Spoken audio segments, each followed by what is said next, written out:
এক গ্রামে মায়া নামে এক মেয়ে ছিল। ছোটবেলা থেকেই সে এক অদ্ভুত ও ভয়ঙ্কর রোগে ভুগছিল। মায়ার এই রোগের রহস্য ছিল আরও অদ্ভুত। সে যখনই পানি পান করতে যেত, অমনি তার কোমল হাত দুটো শুকিয়ে মরা কাঠের মতো হয়ে যেত। এই ভয়ে মায়া দিনের পর দিন না খেয়ে থাকত। কিন্তু তৃষ্ণা যখন অসহ্য হয়ে উঠত, তখন লুকিয়ে দুই এক চুমুক পানি খেলেই তার অবস্থা আরও খারাপ হয়ে যেত।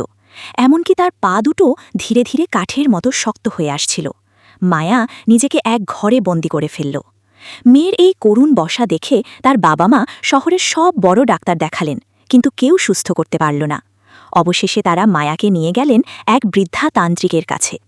বৃদ্ধা মায়ার মুখের দিকে কিছুক্ষণ তাকিয়ে থেকে দীর্ঘশ্বাস ফেললেন এবং বললেন, মায়া, তোর এই রোগ সাধারণ কোনো রোগ নয়, এটি একটি অভিশাপ। কেবল তোর 18তম জন্মদিনে বিয়ের মাধ্যমেই এই অভিশাপ থেকে তুই মুক্তি পেতে পারিস। মায়া আশায় বুক বাঁধল, কিন্তু কেউ তাকে বিয়ে করতে রাজি হল না। এমনকি তার ছোটবেলার প্রেমিকও তাকে ঘৃণাভরে প্রত্যাখ্যান করল। মায়ার 18তম জন্মদিন চলে এলো। নিরুপায় হয়ে তার বাবা এক প্রাচীন প্রথা পালন করার সিদ্ধান্ত নিলেন। মায়ার বাবা ঘোষণা দিলেন, আমি এই উঁচু মঞ্চ থেকে একটি রেশমি বল ছুঁড়ে দেব। বলটি যে পুরুষের হাতে গিয়ে পড়বে তার সাথেই মায়ার বিয়ে হবে। মায়া মনে মনে ভাবল, বলটি যার উপর পড়বে তাকেই সে বিয়ে করবে, হয়তো এভাবেই তার মুক্তি ঘটবে। কিন্তু বলটি যখন ছুঁড়ে দেওয়া হলো, তা কোনো মানুষের হাতে না পড়ে সরাসরি মন্দিরের এক দেবতার মূর্তির হাতে গিয়ে আটকে গেল। পুরো শহর এই ঘটনায় স্তব্ধ হয়ে গেল। পরদিন সকালে বৃদ্ধাতান্ত্রিক মায়াকে সেই মূর্তির সামনে নিয়ে গেলেন। বৃদ্ধাতান্ত্রিক গম্ভীর স্বরে আদেশ করলেন, এই নে 3টি জ্বলন্ত ধূপকাঠি। এগুলো শেষ না হওয়া পর্যন্ত তুই এখান থেকে নড়বি না। দেবতার কাছে ক্ষমা চা। মায়া মূর্তির সামনে হাঁটু গেড়ে বসে রইল।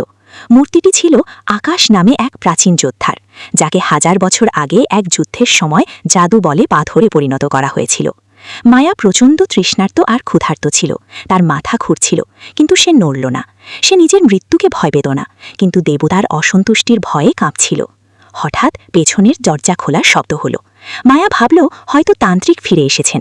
সে কাঁপতে কাঁপতে সাফাই দেওয়ার চেষ্টা করল, আমি ফাঁকি দিইনি, আমি এখনও বসে আছি। কিন্তু কোনো উত্তর না পেয়ে মায়া পেছনে ফিরে তাকালো। তার চোখ ছানা বড়া হয়ে গেল।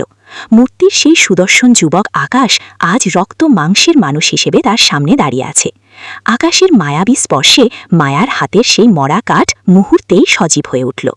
মায়া বুঝতে পারল, দীর্ঘ প্রতীক্ষার পর তার অভিশাপের মুক্তি ঘটেছে।